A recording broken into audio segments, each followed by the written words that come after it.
So we're wanting to help you to remember that while you are in these physical bodies, you are so much more. And while in these physical bodies, you may recognize that there was something before it, there's got to be. In other words, you look around your planet and you know there's something way more than what you have going on. In other words, as brilliant as you all are, you're not launching other Earths into orbit. And when you do launch something into orbit, often something falls off of it right away. In other words, there is a much bigger plan of creation going on than is happening from your physical format. And we know you acknowledge that, but we want you to realize that, yes, while there certainly was something before you were in this physical body, and absolutely will be something after you are no longer focused in this physical body, the most important thing for you to remember is that you are a being who has a non-physical basis and a physical basis all at the same time. You've talked about this as you talk about your soul or your spirit. You talk about it even as you talk about that which you call God. We want you to understand that you in your physical body are an extension of a broader, older, eternal you. And it's an energy that is pure positive energy in the sense that from your framework you would be able to recognize no negative emotion whatsoever. It's an essence of understanding that has been born out of the evolution of experience. It's interesting as we listen to our physical friends talk about or wonder about or worry about or argue about evolution, even though there's so much evidence of this continuing expansion of all species. But we want you to understand that it's not just in the physical sense that things are evolving and becoming more. It is in every sense. Everything that you know as physical has a non-physical basis, and everything that is non-physical is expanding. And you cannot have a physical expansion without there being a non-physical expansion at the heart of it. In other words, it really is pointless to try to separate what's physical and what's non-physical, because it is components of the same. Non-physical is essential to physical, and physical is essential to non-physical. And everything is expanding. So that which man wants to call God, we call it source energy. That which man wants to call God is expanding because of that which you are experiencing out here on this leading edge. So you were source energy and still are, but a part of that source energy was projected into that which you know as you. And now you are here, you are so predominantly focused here that, and it is the way you intended it. It is a wonderful thing that you are fully aware of this physical experience here. As you are here focused upon the variety, you cannot help but come to constant new conclusions about what would be better. Even when you breathe the air, the cells of your body are sending responses about how the air is that they are breathing. In other words, the consciousness in your body is consciousness that is making requests also. The species that lived on your planet before you got here were the advanced version of that which was to be you, here experiencing the atmosphere, having experiences that caused it to ask for more and more and more. You understand what we are getting at? You didn't just get here and say, oh, lucky for us, we can breathe this air. It was being created by the ever continuing asking of the consciousness that was the leading edge consciousness at that time. And so here you are, leading edge consciousness, experiencing life, and in your human form, with your brain being the captain of your ship, having exposure to experience and asking for constant improvement, whether you use your words or not, you can't help but do it.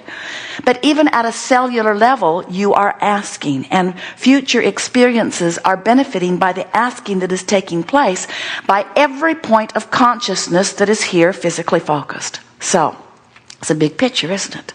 The non-physical part of you is expressing here more specifically and deliberately, and specifically like pioneers exploring life and asking for more. Now, why would you do that? Would you do that because life needs to be more? No, it isn't that you need another picture, or you need another statue, or you need another piece of clothing, or you need another much of anything. It's that you want it. It's that it's natural to live life, and it's natural because every particle of consciousness is selfishly oriented.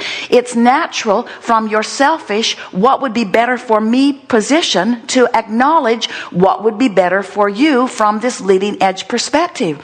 You see, we can see how you would say, oh, that's selfish, what's better for me, if you are living in an environment that is lack-oriented and has shortage consciousness that says, oh, you selfish one, you're worrying about what will come for you, and you might use it up so that the rest of us won't have so much. But when you understand that that's not the way that it works, that every point of consciousness is asking and every point of consciousness is being answered, then you can't call it selfish, then you gotta call it creation. It can't be selfish if everyone can ask and everyone is answered. It can't be called selfish, can it? You gotta stop feeling that it's wrong for you to ask for what you want, because you can't stop asking for what you want. Every particle of the universe is oriented in that way. And if you could stop asking for what you want, you would cease to be, and we don't just mean you, we would mean everything, but don't worry, it can't happen, because everything is moving forward. Everything is moving forward. You just can't have exposure to an experience without coming to a conclusion about what would be better. Jerry knows that after living with Esther for a few years in the bus. Every day she finds a better way of doing a few things. Every day things are in a different place, a better place, a better place, a new and improved place. Almost every time she performs any function, she improves it slightly. She trims a little time off of it, or she makes it more fun. She enjoys it a little more, or she puts it in a different place. In other words, it's just the nature of that which you are. You must look forward, because you realize at many levels of your being, even what you might call unconscious levels of your being that we're wanting to bring forward to the consciousness, even at unaware, oblivious levels of your being, you are asking and Source is answering, and you are expanding, and it is all so very good. We are eager to talk with you about anything that is important to you. We see our value to you as helping you, no matter what your subject is, to close your gap on it.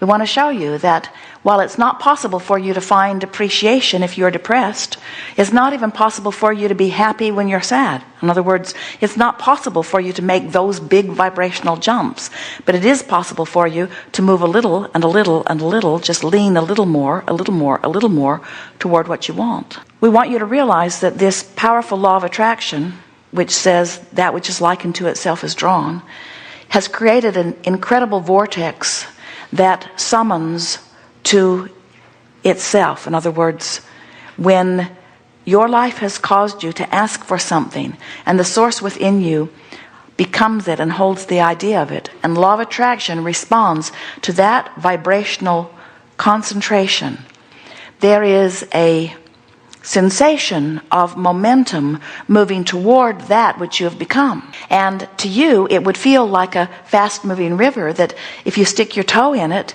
it pulls you in the direction of its current. And that analogy of a fast-moving river serves you really well if you will let it, because if you've ever been on a fast-moving river, Jerry and Esther were last summer, a really fast-moving river, and when they put their rubber raft in, they knew the stream was going to take them downstream.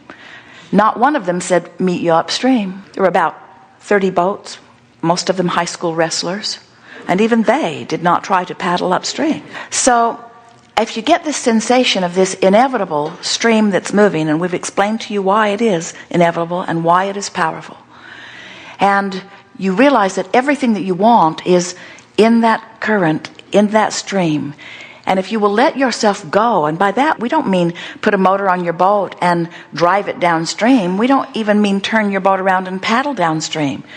We don't even mean turn your boat around. We just mean let go of those paddles, let go of the oars. If you will stop the upstream paddling, the downstream naturalness will take you. In other words, if you'll stop complaining, your solutions will come. If you'll stop defending, you'll have nothing to defend against. If you'll stop pushing against what you don't want, you'll get what you do want. And so, bless your hearts, you have almost understood it when you got here. You said, okay, I'm in the contrast. I'm the human physical part, and I'm in the contrast. And contrast is good, right? You said, right? And we said, right. Contrast is good. And you said, so, and out of this contrast, I will come to conclusions about what I want, right? And we, right. When you explore the contrast, you will come to conclusions about what you want.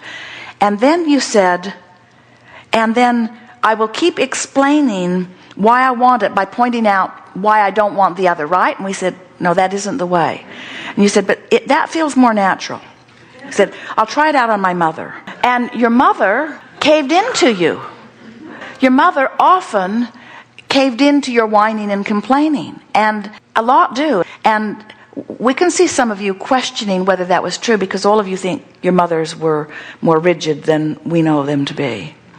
But as we look at society, we have to acknowledge that something like that went on pretty early in your experience, because the majority of humans spend the majority of their time in their quest for improvement explaining why they need the improvement by pushing against what's wrong. Never recognizing, or rarely recognizing, that when you explain why you don't want that, you can't get that, because it's a different vibration.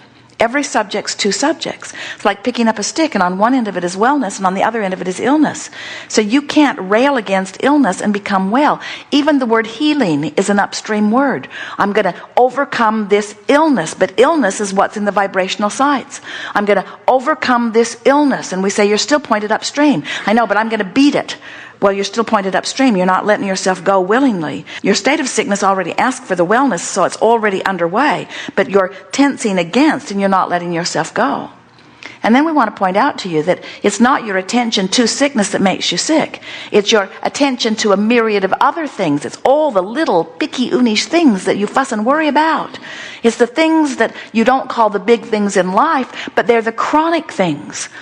If you are chronically complaining about a lot of different things, you are chronically not letting yourself move easily with the stream. Oh, you're going. You're just not going willingly, you see.